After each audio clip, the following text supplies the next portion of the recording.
Ito yung sinasabi ko. Hindi talaga ako palabili ng gamit at hindi ako maluho. Kain lang ako ng kain. In short, hindi ako materialistic. Pero patay gutom. Tanggapin mo na ang katotohanan na hindi ka na talaga babalik sa dati mong timbang. Kain ka kasi ng kain.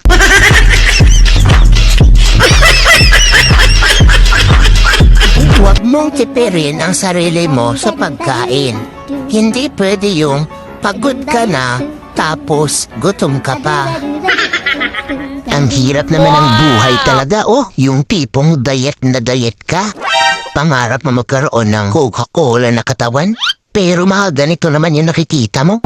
Paano na to? Ang sarap-sarap nito. Nako, kalimutan na yan pagpapapayat na yan. Magpakakain na lang tayo. Mas totoo pa,